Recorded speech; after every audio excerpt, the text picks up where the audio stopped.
So I've got one of them one-man brake bleeder kits.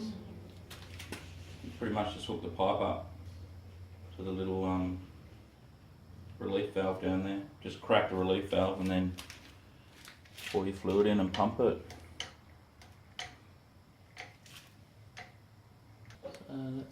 That's tight now. Bit of a mission getting fingers in there, but so yeah, just pull the pipe off and try not to spill as much. Top the reservoir up, which is sort of half full at the moment, or 3/4, and then pop the lid back on.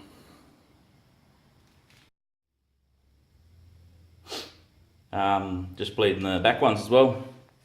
If you're wondering, these Tool Pro ones are actually magnetic too, which is hell handy. Just stick it on somewhere and bleed the brakes.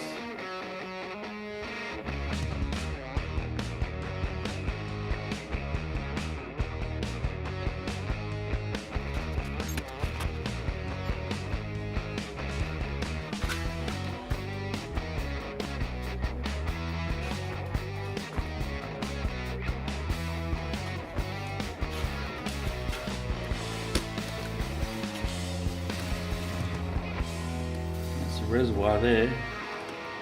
I don't want to overfill it, but I will. Extra.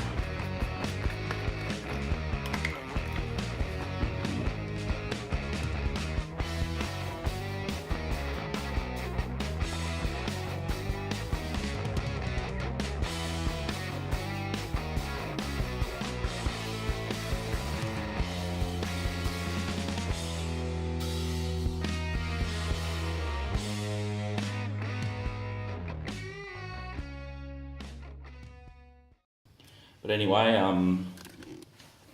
that's something I'm not a full bottle on, tuning carbs.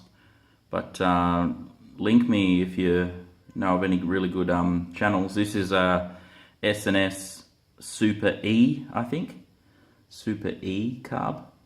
I don't know anything about them, so I'm just going to have to take them apart and probably change the jets, I imagine. Anyway, that's it for tonight.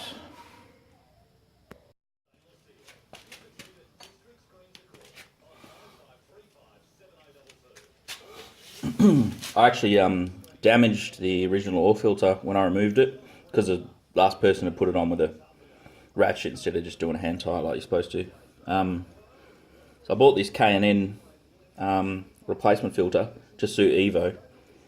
The diameter is actually smaller, so I'm just going to see if it'll fit. The thread size is the same. It looks like it will. Yeah, that's fine. It's a little smaller than the other one, but it's still lucky the receiver actually has a large flat face, so it looks like it can possibly take different size filters.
was I thought I'd give you a bit of an update on what's going on with the bike. So you would have seen the first start. It started first go pretty good, but now I'm having a couple of electrical problems which I've got sorted. I'm just waiting on parts.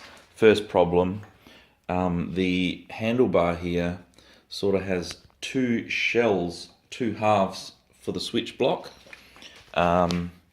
So that's half of it, and then the back half has got like all the throttle cables and stuff on it.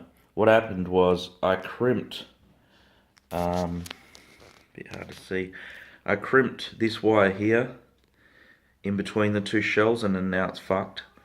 The wires, I've tried to cut and solder them and that, but the wires are too short and the heat shrink keeps shrinking up before I can get it over the join. So I've ordered a whole new switch block that's already wired, so I'm waiting on that. Also, I was having problems. I had a security sort of system built into it, and it was a swipe one, like a key fob. So you swipe the key fob and then it gives the bike power. The problem was I wasn't swiping it. I'll be in the house or something and I'd hear the bike click and it's giving itself power, and what it was that little sensor for the key fob was busted, which is this little sensor here. It's a Moto Gadget, just a little sensor that's what you swipe the key fob on. So as you can see, I've cut it, and I've got a different solution, which I'll just turn the camera around. So now I bought a little circuit board which is inside this box, and it's pretty cool. It lets you remotely turn power on for the bike. So I've got a little remote now. There's two buttons on it. If I hit the first button, it gives the bike accessories, which is the gauge, lights. If I hit the second button, that gives it ignition power so it can start. So there's no key at all. So that's pretty handy, keyless. I've got to work out a better way of securing that box at the moment, but at the moment it's cable tied. Also, just for the ease of troubleshooting and installing that, I've put one of these little ambi isolators on it. They're pretty cool. You just push the thing in and that's got power now to the bike. Pull it out and it's off. It's like a little isolator thing. But the bike, when I started it as well, first start, a bit of a rookie move. The exhaust has O2 sensor ports. If your bike's fuel injected, then it'll have O2 sensors. And the problem was this exhaust that I bought obviously come off a bike that had fuel injection, and the O2 sensors were missing, the O2 ports. So there's one here and one on the front as well. So those two were open and blowing out free to air. So that's what I could feel. When I started, I could feel air just pulsing out of them. So I have since bought, this is an absolute mess, I need to clean this up, but so I bought some bungs to block off the O2 sensors. So I've got to put them in. Also, I'm thinking about installing this tool roll, because I like to carry a couple of tools. So that's going to probably go under there, which I don't think looks too bad. It's not, I like to keep it bare bones, but you have to carry some tools, especially on a bike like this, where it's still in teething stage. So that's probably where it's going to be mounted. But that's it for this week. Next week I'll have all this stitched up and ready to show you a proper start video. Thanks for watching.